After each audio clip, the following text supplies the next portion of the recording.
Welcome to all. The important process that are essential for life sustaining is called reproduction. In this, sexual reproduction it plays very important role. We all know that the sexual organ of the plant is called flowers. Flowers having the two essential parts, that is male reproductive part androecium and female reproductive part gynoecium. These two we are called it as essential organs. Why we are called it as essential organs? Because these two directly take part in the role of reproduction. So hence why it is called as essential organ of flower. And in this video we are going to deal about sexual reproduction of plants, female reproductive part. Female reproductive part is gynoecium. Gynoecium is the innermost wall of the flower. So it is made up of gynoecium. It is made up of single or more separate pistils. So pistil means here it is a single pistil. This is a more number of pistils. That is more than one pistil. 3 pistils are there. So this single pistil is made up of either single carpel or many carpel. So carpel is actually the unit of gynoecium. It is a modified leaf is called as carpels. So the carpel, the lower portion, that is a swelling base, act as a ovary, and the slender part which connects the stigma to ovary is called style, and the landing platform of pollen is called as stigma.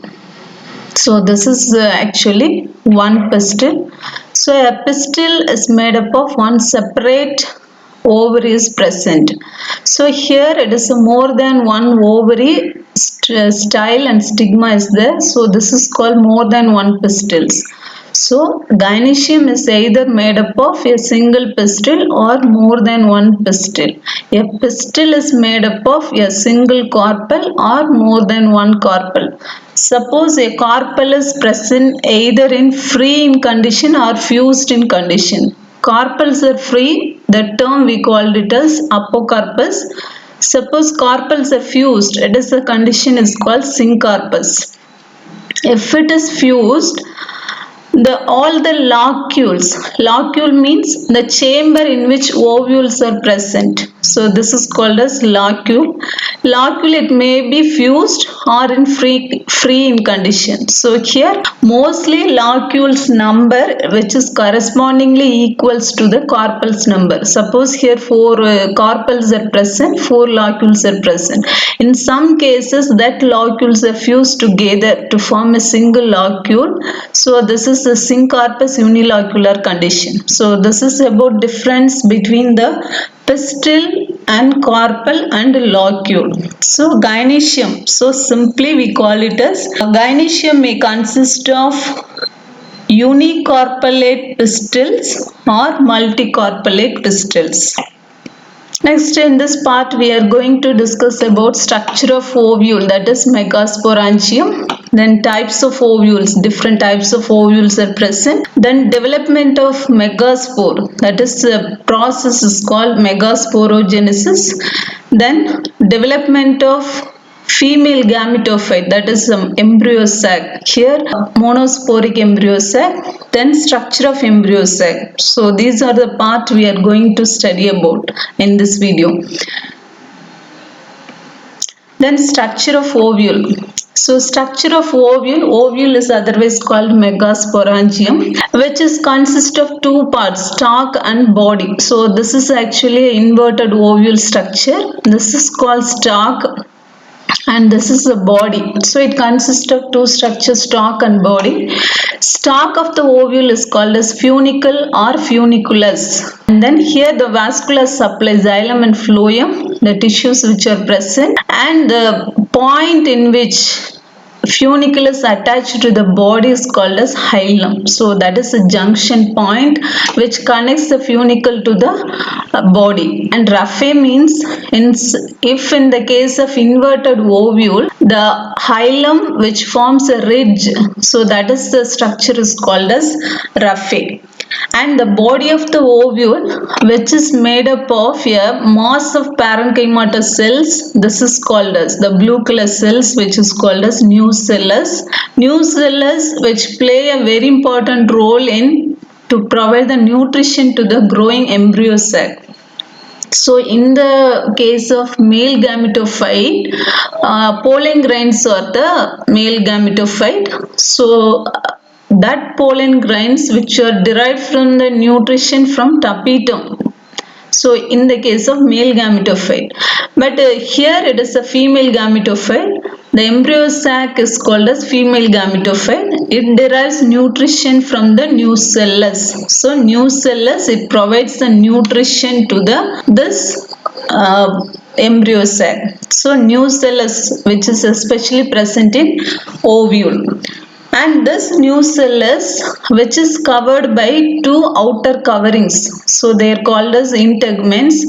So based on the number of integuments, the ovule is divided into two. Suppose only one integument is present, that is outer integument alone is present, that ovule is called as unitegmic ovule. Suppose two integuments are present, inner integument, outer integument, that ovule is called as bitegmic. So uni means single, bi means two, unitegmic and bitegmic. Integuments are completely surrounds the nucellus, but at the top of the portion, so here actually the ovule is inverted. So this is actually top portion, this is the basal portion, because the ovule is inverted. So here top of the portion, it lack of integuments. A minute pore is present, that pore is called as micropyle. So this is called as micropyle end. And in opposite, this is the top of the ovule. Actually this is the basal portion of the ovule. So this basal portion, which is having the above the group of cells which are present above the embryo sac, so this end is called as chalazial end. So in which the funicle and integuments, they are fused together, this is called chalazial end. And inside the nucellus, the oval shaped or sac like structure is present, is called as embryo sac. Embryo sac is also called as female gametophyte. And then in some cases, the inner integument, the inner layer of integument act as a to provide nutrient to the growing embryo sac. So that integument is called as integumentary tapetum or endothelium. So which is example Asteraceae. For example, in the case of unitegmic ovule, nucellus is very small amount is present. So that's why the layer of integuments, it also provides the nutrition to the growing embryo sac. So that layer of integuments is called as endothelium or integumentary tapetum in the case of Asteraceae. So this is about structure of ovule. And next, there are two types of ovule based on the position of sporogenous cells. So here where the sporogenous cell is present, because the ovule is formed from sporogenous cell. So if the sporogenous cell is hypodermal with the single layer of nucellar tissue, so that means a very small amount of nucellus is around it. So single layer of nucellar tissue is present, is called as tenunucellate type of ovule. If the sporogenous cell is subhypodermal with large nucellus, here the massive amount of nucellus is present. So here it is called as gracinucellate type of ovule. So these two are based on the amount of nucellus tissue. So where the sporogenous cell is present. Here the sporogenous cell is hypodermal. Small amount of nucellar tissue is present. Tenuonucellate type. Here the sporogenous cell is subhypodermal. So it is made up of large nucellus. It is in the case of crassinucellate type. So because of its region, so here in the case of tenuonucellate type, so because of small amount of nucellus is present in case of some other plants, the inner layer of integument become act as a nutrient tissue. So that's why we previously studied that it is called integumentary tapetum or endothelium. So integumentary tapetum or endothelium, which are present especially in tenuonucellate type of ovule, because a very small amount of nucellus is present. Nucellus which play a very important role in to provide the nutrition to the embryo sac. Then next case is hypostase and epistase. So this is a group of cells found at the base of the ovule between the chalaza and embryo sac. Between the chalaza and embryo sac, the group of cells is called as hypostase. Here the thick-walled cells found above the micropylar end or above the embryo sac. So this is called as epistase. So here the word hypo means below. That means base of the ovule, a group of cells are found between the chalaza and embryo sac. Here epi means above. That is a group of cells, especially thick-walled cells, present above the micropylar end or embryo sac. So this is hypostase and epistase.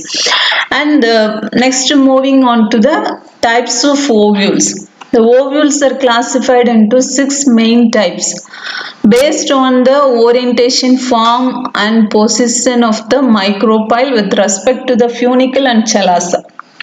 So here 6 different types of ovules are given.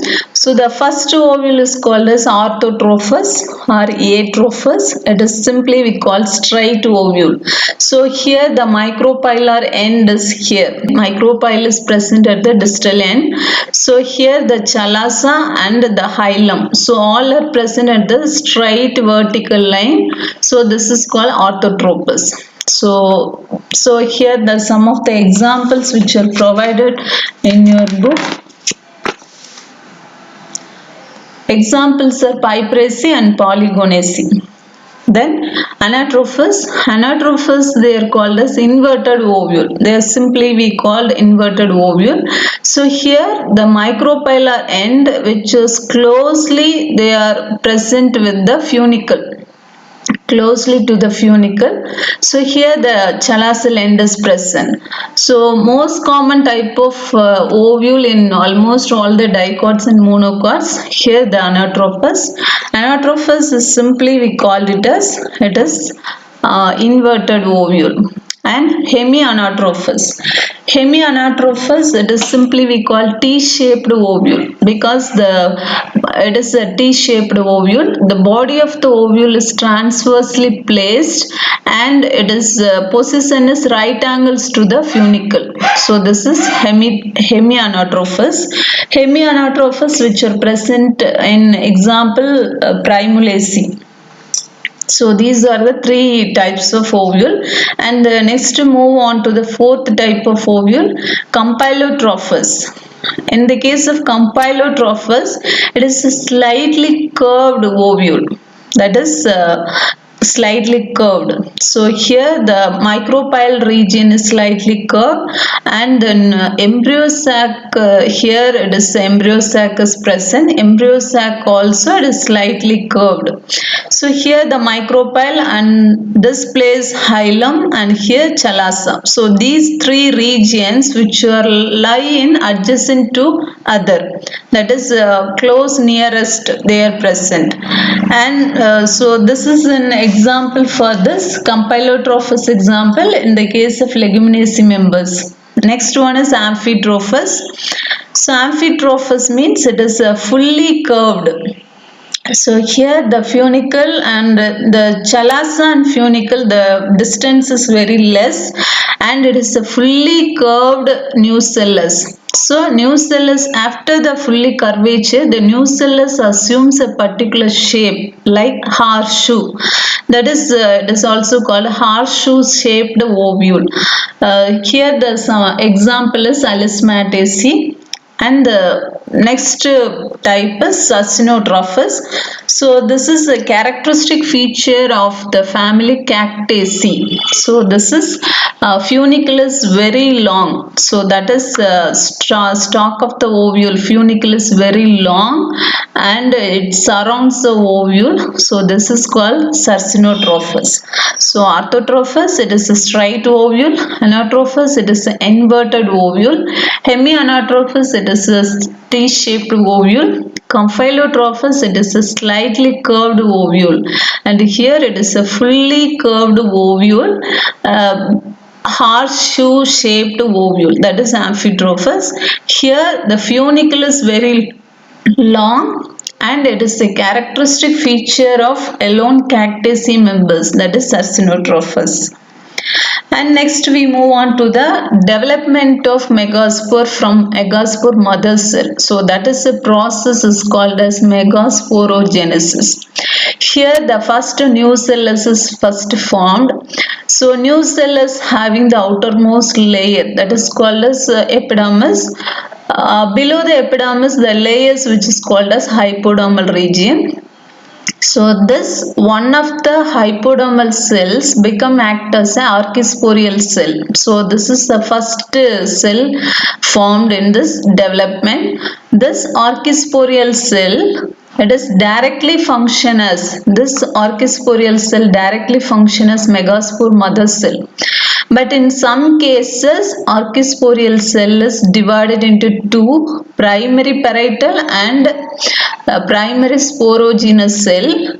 This primary sporogenous cell later on develops into megaspore. So this is the two ways of development of megaspore from archisporial. So either it is directly formed or it is again divided into primary parietal or primary sporogenous, like that of in the case of male gametophyte development. So in megaspore mother cell, so this is the megaspore mother cell is completely formed. This megaspore mother cell, it is undergo meiotic division, that is the reduction division. So here this is the process is called as megasporogenesis. So megasporogenesis means development of megaspore from megaspore mother cell. So this is actually megasporogenesis. After the meiotic division, four gametes are formed. That is, four haploid gametes are formed. Each gamete it is act as a megaspore. So in this four gametes are formed. So this is the process megasporogenesis. So in this four linear megaspore, the only one is become functional. So this is called functional. Mostly functional megaspore which are present at the Chala cell region. Functional megaspore which is undergo the process. Remaining three which are present at the upper side of embryo sac. So this is three will become degenerate. The three are here degenerate. This only one megaspore become functional. So here the division is takes place and here also the division is takes place. So here the division is called mitotic division. The functional megaspore, again it goes to mitotically divide. First mitotic division to form two nucleus and the second mitotic division to form four nucleus and third mitotic division to form eight nucleus. So here two nucleate condition after the first mitotic division, four nucleate condition after the second mitotic division, eight nucleate condition, this is the third mitotic division. So now it is called as one single embryo sac. So this 8 nucleate embryo sac which is formed from single functional megaspore. So this type of megaspore development is called as monosporic type. Suppose in some plants the two megaspore become functional. Two megaspore it formed as like it is two two embryo sacs are formed. So two embryo sac. So here imagine. So this is one embryo sac. Another one embryo sac is also there. Two embryo sac is present. So here the functional megaspore, two functional megaspore become active. So that type of development is called as bisporic. And all the four megaspores it able to produce embryo sacs. Four embryo sacs. That development is called as tetrasporic. So monosporic development which is seen in example Polygonium. Bisporic development which is seen in the case of Allium. Tetrasporic development of embryo sac which is seen in Peperomia. So these are the megasporogenesis. Next we move on to the development of monosporic. So there are three types of embryo sac, that is monosporic, bisporic and tetrasporic, which is formed from the number of functional megaspore. So here only one functional megaspore it acts as a cell and to produce only one embryo sac. So here one functional megaspore it acts as. So that's why it is called monosporic embryo sac. So which is the example in the case of Polygonum. So this functional megaspore it elongates and the center it elongates and it goes to first mitotic division. The nucleus is divided here. So here the nucleus is divided without wall formation. So free nuclear condition is present. So here somewhat the vacuole is formed.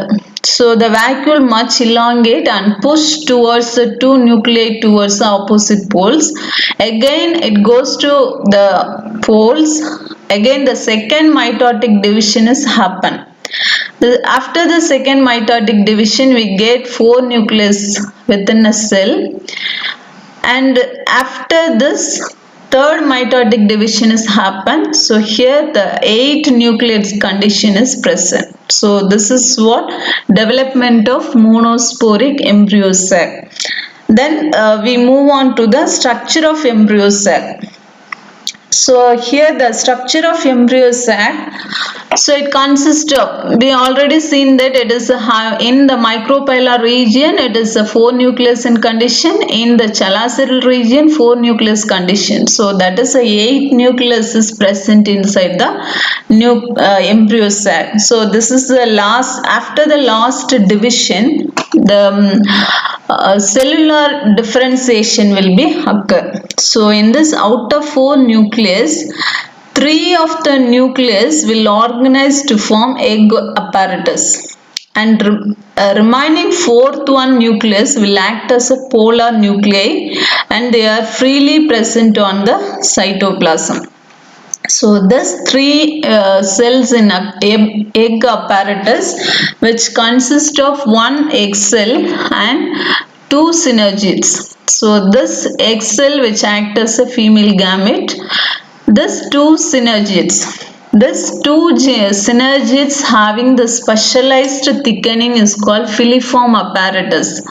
So the synergids which can be able to produce some chemotropic substances that help to attract the pollen tube, and the special thickening which are present on the synergids they are called as filiform apparatus. The function of filiform apparatus is to guide the pollen tube into the egg cell, and also it absorb and conduction of nutrients from the embryo nucellus to egg cell. So it acts as a 2 function. So what are the function? It guides the entry of pollen tube towards the egg, and the second function is it absorb and conduction of nutrients from the nucellus to embryo sac. So these are the 2 main functions of filiform apparatus. So synergids and egg they organize into to formed as a egg apparatus. And in the Chala cell region, the out of 4 nucleus, 3 nucleus, their cellular differentiation will occur. These three they are called as antipodal cell, and remaining one nuclei which act as a lower polar nuclei. So the lower polar nuclei and upper polar nuclei together formed as a single cell, and which has a two nucleus, so they are called as polar nuclei. In some cases it may be united or fused. So if it is they are united, they are called as secondary nucleus. So that's why it is called as, so the upper 3 cell 3 nucleus, in lower 3 cell 3 nucleus, but in central cell having the one cell but two nucleus in condition. So that's why it is called as embryo sac is 7 celled but 8 nucleate condition. So this is about embryo sac. Now we move on to the question answer discussion. So here which of the following parts of the structure has haploid number of chromosomes? So here note it the point, haploid number of chromosomes. So haploid number means within the embryo sac all the cells are haploid in number. For in the case of secondary nucleus, secondary polar nucleus, it is the two nucleus is present in a single cell. So that is diploid. Except this remaining all inside the embryo sac, they are all haploid numbers. So here we can see the options, megaspore mother cell and antipodal cell. So here antipodes are haploid, but megaspore mother cell is a diploid. So this is not answer. And second one is X cell and antipodal cell. So this is the answer. X cell, it has a haploid number of chromosomes, and antipodal cells also haploid number of chromosomes. And the remaining three, new cellus is present outside the embryo sac. So here all the cells present inside the nucellus, they are diploid in nature, 2n condition, and antipodal cells haploid in condition. Here egg nucleus, it is haploid in condition, but the secondary nucleus is a diploid in condition, because two polar nuclei will fuse together. That is the condition is called secondary nucleus. So here the answer is egg cell and antipodal cells. And the second question is, what does the filiform apparatus do at the entrance into the ovule? So here the role of filiform apparatus do at the entrance into the ovule. So at the time of entrance, what do the function of filiform apparatus? So that is the question. So options are, it helps in the entry of pollen tube into the synergy. It prevents the entry of more than one pollen tube into the embryo sac. It brings about opening of the pollen tube. It guides the pollen tube from a synergy to egg. So here the question is asked, what does the function of filiform apparatus at the entrance? So at the starting point, the pollen tube will enter into the synergid first. Then only from the synergid to egg. So then only it enters. So at the time of entrance, it helps the entry of pollen tube into the synergid. So this is the right answer. After the entry of synergid only, the pollen tube it guides to the enter towards the egg cell. So here the answer is, it helps the entry of pollen tube into a synergid.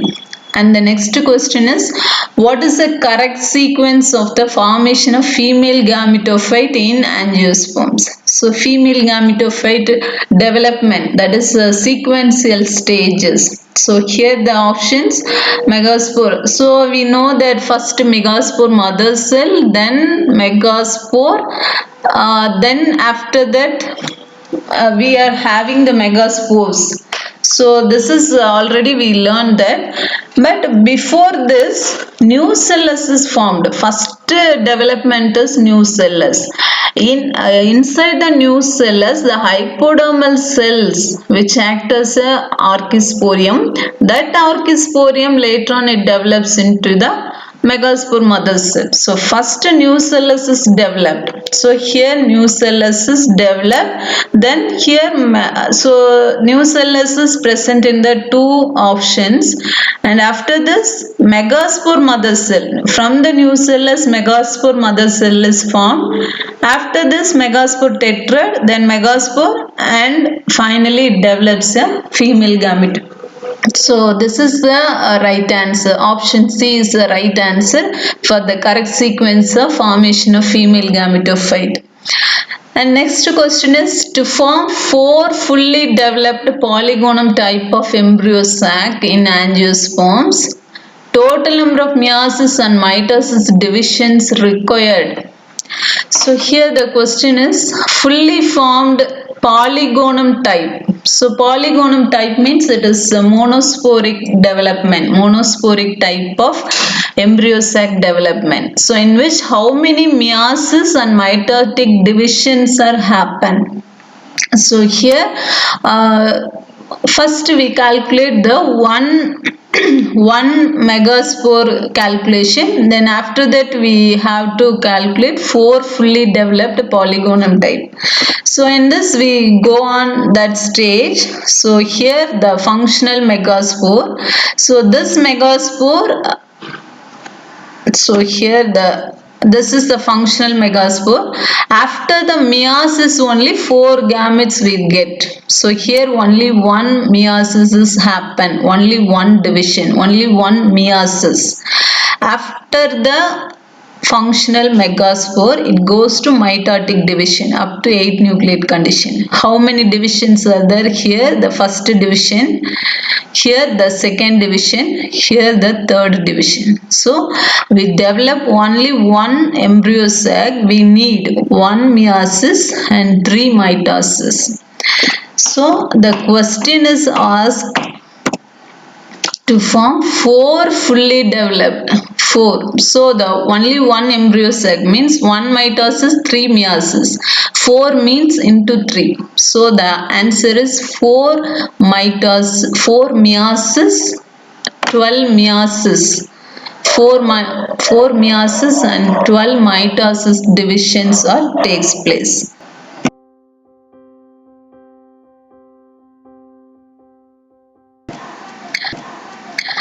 I hope all of you learn well. Thank you.